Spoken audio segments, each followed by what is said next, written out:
అన్ఎక్స్‌పెక్టెడ్‌గా ఇంటికొచ్చి, అన్ఎక్స్‌పెక్టెడ్‌గా కాలేజ్‌కెళ్తున్నాను. ఇప్పుడు నిజం చెప్పాలంటే అన్ఎక్స్‌పెక్టెడ్ కాదు. ఇదంతా ప్రీ ప్లానే.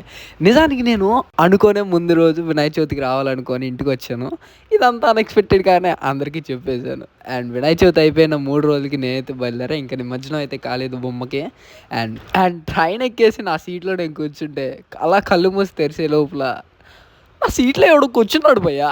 నాకేం అర్థం కావట్లా. అరే! ఇది నా సీట్‌రా నేను డబ్బులు పెట్టి కొన్నా.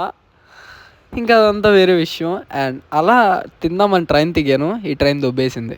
నిజంగానే ట్రైన్ దొబ్బేసింది. ఏంటంటే ఇప్పుడు నేను బుక్ చేసిన టికెట్ చూపిస్తున్నా. విజయవాడ నుంచి ఆసర్వ అహ్మదాబాద్ స్టేషన్‌కైతే బుక్ చేసుకున్నా. వడాదూర్లో తిందామని దిగాను అంతే ఇంకా. ఖతం. అలా తిని వాడు చేంజ్ ఇవ్వలేదు. నేను చేంజ్ కోసం చూస్తున్నా నా ట్రైన్ దొబ్బేసింది. దాన్నైతే నేను వీడియో తీయలేదు. వీడియో ఏదైనా అడక్కండి. ఆ హడావిడిలో తీయటం మర్చిపోయాను. అండ్ అదే కాక ఇంకా హడావిడిగా ఆ ట్రైన్‌లో పక్కన కూర్చున్న ఆయనకి కాల్ చేసి, "అన్న ఇలా బ్యాగ్ మర్చిపోయాను. ట్రైన్ మిస్ అయిపోయిందంటే, అహ్మదాబాద్‌లో కలుద్దాం బ్రో తీసుకొనొస్తాను" అన్నాడు. ఇంతకీ వాడి నంబర్ ఎక్కడిదనుకోండి.